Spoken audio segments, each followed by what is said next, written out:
Hello दोस्तों, smart agriculture classes में आपका स्वागत है। हमारा जो टॉपिक है कैलकुलेट द फर्टिलाइजर डोज, उसमें दूसरा पार्ट में हम आगे बढ़ते हैं। इससे पहले जो आपको मैं वीडियो बताया था उसमें यूरिया, एसएसपी और एमओपी जो नॉर्मल कैलकुलेशन था उसको आपको बताया गया था। अब हम दूसरा कैलकुलेशन बताएंगे, IFFCO, urea and MOP. Normal calculation में इसलिए बोला उसमें एक उर्वरक में केवल एक ही चीज पाया जाता है। एक ही चीज का मतलब नाइट्रोजन, फास्फोरस और पोटास। खेती के लिए अपने को ही तीन चीज की आवश्यकता पड़ती है, लेकिन अपने पास जो सेकंड जो अभी बताना जा रहा हूं मैं, इफको एक ऐसा उर्वरक है जिसमें दो से अधिक चीज पाई जाती है। नाइट्रोजन भी पाया जाता है, फास्फोरस भी पाया जाता है, पोटास भी पाया जाता है। इस कितना पाया जाता है, कितना रेशियो पाया जाता है, इसको मैं पिछला वीडियो में आपको बता चुका हूं। तो इन्हीं रेशियो को जो यौगिक उर्वरक है उसके बारे में आपको यहां पर मैं बताने का प्रयास करूंगा कि धान के खेत में 120 kilo nitrogen, 80 kilo phosphorus, 60 kilo potash की आवश्यकता पड़ती है। यानी एक मैं एग्जांपल लेकर चल रहा हूं, इस क्वेश्चन के तहत मैं उसको सॉल्व करके बताऊंगा। किसान के पास इफको, यूरिया और एमओपी उर्वरक है, तो 1 हेक्टेयर भूमि में दी जाने वाली उर्वरक की गणना कीजिए। इसको मैं हेक्टेयर और एकड़ दोनों में आपको कैलकुलेट करके समझाऊंगा। तो सबसे पहले आप ये समझिए कि आपको रिक्वायर्ड जो फर्टिलाइजर है, रिक्वायर्ड फर्टिलाइजर कौन कौन सा है, कितना कितना मात्रा में चाहिए।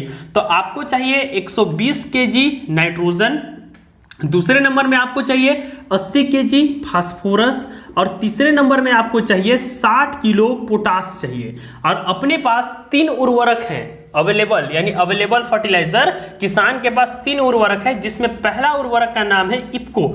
इफको का फुल फॉर्म वगैरह सब आपको मैं लिखवा चुका हूं। इफको में एक ऐसा उर्वरक है जिसमें तीनों चीज पाया जाता है, 12% नाइट्रोजन, 32% फास्फोरस और 16% पोटास। यानी एक ऐसा उर्वरक जिसमें एक चीज अगर उर्वरक को डाल दिए तो खेत में तीनों चीज जाएगा। अब आगे बढ़िएगा, जो दूसरा उर्वरक है उसका नाम है यूरिया। यूरिया में सिर्फ और सिर्फ 46% नाइट्रोजन पाया जाता है। और तीसरा जो उर्वरक है अपना वो है एमओपी, म्यूरेट ऑफ पोटास, जिसमें सिर्फ और सिर्फ केवल पोटास की मात्रा पाई जाती है। अब आपको यहीं पर समझना है कि अपने को अपने को नाइट्रोजन देने के लिए, यानी 120 किलो वाला जो रेशियो देना है उसको देने के लिए 2 उर्वरक है, इफको और यूरिया। और पोटास देने के लिए भी अपने पास 2 उर्वरक है, इफको और एमओपी। लेकिन अपने को जो फास्फोरस देना है उसके लिए सिर्फ और सिर्फ एक ही उर्वरक है जिसको हम लोग बोलेंगे इफको। और हमारा जो क्वेश्चन है उसके हिसाब से अपने को खेत में कितना किलो इफको देंगे, 80 किलो। अब याद ये रखिएगा 80 किलो हमको इफको देना है, तो अगर हम 32% वाला यानी इफको को डालेंगे खेत में सिर्फ और सिर्फ फास्फोरस के लिए, तो कुछ मात्रा में नाइट्रोजन भी जाएगा और कुछ मात्रा में पोटास भी जाएगा। तो उसको बैलेंस करके हम इस रेशियो में कैसे मान को बैठाते हैं उसके बारे में हम इसमें जानने का प्रयास करेंगे। तो चलिए हम कैलकुलेशन को शुरू करते हैं। सबसे पहले आप हेडिंग डाल लीजिएगा कि इफको का कैलकुलेशन यहां से हमारा चालू हो रहा है, इफको की गणना। ध्यान से देखिएगा, अगर वीडियो आप स्किप करते हैं तो एक लाइन भी आपको समझ में नहीं आएगा, इसलिए ध्यान से देखिएगा, बहुत आसानी से आपको समझ में आएगा। बढ़िएगा इसमें आगे, लिखिएगा 100 किलो इफको में 32% फास्फोरस पाया जाता है। अब मैं इस लाइन को इसलिए लिखा हूं क्योंकि यह फॉर्मूला है। आपको मैं बता चुका हूं कि इफको में 100 किलो में 32% फास्फोरस पाया जाता है। अब मैं 12 को इसलिए नहीं लिखा या 16 को इसलिए नहीं लिखा क्योंकि अपने पास फास्फोरस देने के लिए सिर्फ और सिर्फ एक उर्वरक है। अगर हम फास्फोरस डालेंगे तो अपने आप कुछ ना कुछ मात्रा में नाइट्रोजन चल जाएगा, लेकिन इस 80 को बैलेंस करने के लिए सिर्फ और सिर्फ इस 32 से कैलकुलेट करना है। इसलिए मैं शुरुआत किससे करेंगे, हम लोग फास्फोरस से। अब आगे बढ़िएगा, कितना अपने को जरूरत है, 80 किलो, 80 केजी फास्फोरस के लिए इफको की मात्रा। अब इस मात्रा में इफको की मात्रा, अब बैलेंस करना स्टार्ट करिए। 80 का गुणा हो जाएगा 100 से और भाग हो जाएगा आपका यहाँ पर 32 से। 16 दूना 32, 40 दूना 80, 8 दूना 16, 20 दूना 40, 2 चौको 8, 2 दाहम 10, 2 दूना 4, 2 पंचे 10, 2 एकम 2, 50 दूना 100। बचा क्या, 50 गुणित 5। 50 गुणित अगर 5 आप करिएगा तो आएगा आपका 250 किलो इफको। यानी आप खेत में 250 किलो यदि इफ्को डालते हैं तो उसको कितना किलो मिलेगा, खेत को 80 किलो फास्फोरस मिल जाएगा, यानी इसकी मात्रा समाप्त हुई। लेकिन हम अगर 250 किलो खेत में डाले उसको 80% तो मिला, लेकिन कुछ मात्रा में क्या जाएगा, नाइट्रोजन, और कुछ मात्रा में क्या जाएगा, फास्फोरस। तो उस मात्रा को भी निकाल लेते हैं पहले।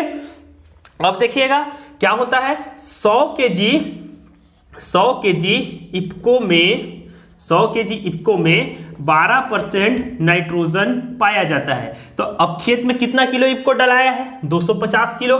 तो 250 केजी इफ्को में नाइट्रोजन की मात्रा, यानी कितना इफ्को से नाइट्रोजन खेत में घुस गया, तो कितना घुसा है। अब थोड़ा सा रेशियो को बदलेंगे, 80 का गुणा पहले 100 से कर रहा था, अब ये नीचे वाला का जो गुणा है वो इधर से हो जाएगा। 250 का गुणा हो जाएगा 12 से और भाग किससे हो जाएगा, 100 से। 1010 कटेगा, 5 दूना 10 और 5 पचे 25, 2 छक 12 और 6 गुणित 5 करेंगे तो 30 किलो।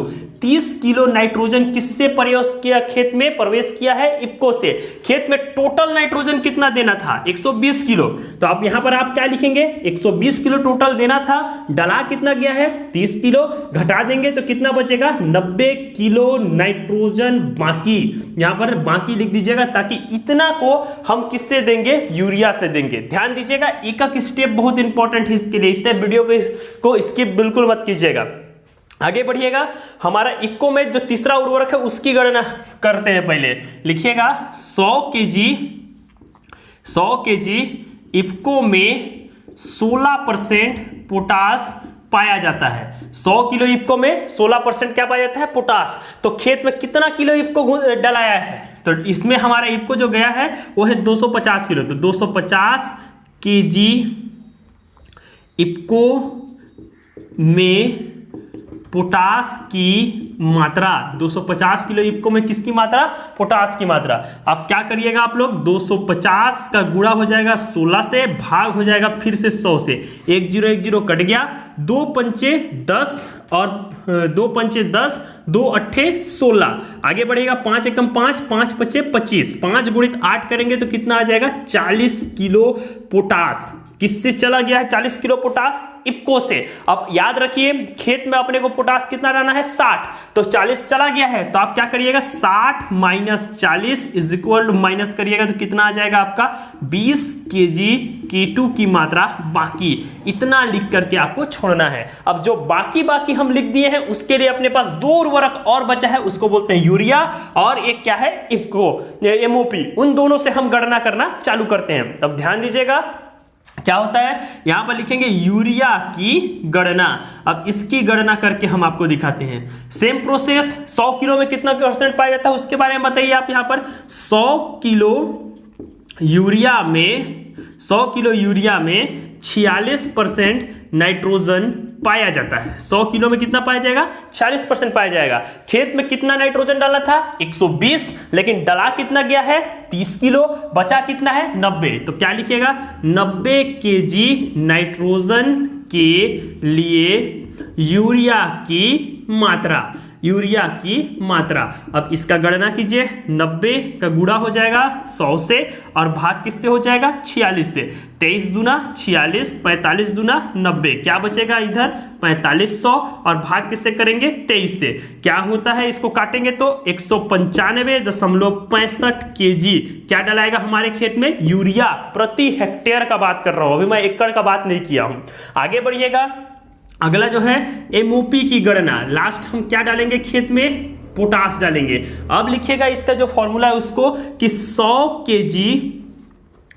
केजी MOP में 46% क्या पाया जाता है, K2 पाया जाता है। K2 का मतलब होता है पोटास। अपने को खेत में कितना पोटास डालना था, 60 किलो। डला कितना गया है पोटास, 40 किलो, बचा कितना है, 20 किलो। तो लिखिएगा 20 केजी पोटास के लिए MOP की मात्रा बैलेंस करना शुरू करिए। 20 का गुणा कर दीजिए 100 से और भाग दे दीजिए इसको। यहां पर मिस्टेक हो गया, 100 किलो में पाया जाता है 60 किलो, 60% पाया जाता है। भाग दे दीजिए आप इसको 60 से, 1010 कट जाएगा, 2 एकम 2, 2 तिया 6, 3 का पहाड़ा अगर इसको आप काटेंगे तो आएगा 33.33 किलो। किलो क्या डलाएगा, एमओपी प्रति हेक्टेयर। यानी 1 हेक्टेयर जमीन में जो हमारा गणना कर रहे थे उसका हम यहां पर गणना बना दिए। अब मैं आपको शुरू में बोला था कि एकड़ को, हेक्टेयर को एकड़ में बदलना सिखाएंगे, तो आप देखिए 1 हेक्टेयर जमीन में कितना किलो इफको डाल रहे थे आप, 250 किलो। अब आपको मैं पहले बता चुका हूं कि 1 हेक्टेयर बराबर कितना होता है, 2.46 यानी 2 एकड़ 46 डिसमिल। यानी हेक्टेयर को अगर आप एकड़ में कन्वर्ट करते हैं तो यहां पर आपको भाग किससे देना पड़ेगा, 2.46 से। अगर इसको आप भाग देते हैं तो आएगा आपका 101.62 केजी लगभग। इसको आप लगभग में लिखिएगा क्योंकि आगे पीछे थोड़ा बहुत हो सकता है। तो ये आपका हेक्टेयर किस में कन्वर्ट हो गया, एकड़ में। ऐसे 195.65 किलो आप क्या डाल रहे थे, यूरिया। इसको अगर आप 2.46 से यानी कि हेक्टेयर को एकड़ में बदलने के लिए इससे अगर आप कैलकुलेट करेंगे, भाग देंगे तो लगभग आएगा 79.53 किलो। आगे बढ़िएगा, एमओपी को 33.33 जा रहा था तो इसमें 2.46 से अगर आप इसको कैलकुलेट करते हैं तो यहां पर आएगा 13.54 किलो। यानी इसी हिसाब से आप एकड़ को हेक्टेयर में कन्वर्ट कर सकते हैं। 1 हेक्टेयर बराबर 2 एकड़ 46 डिसमिल और 1 एकड़ बराबर 100 डिसमिल जमीन होता है। उसी हिसाब से आप इसका गणना कर सकते हैं। तो उम्मीद करूंगा वीडियो आपको पसंद आएगा। धन्यवाद।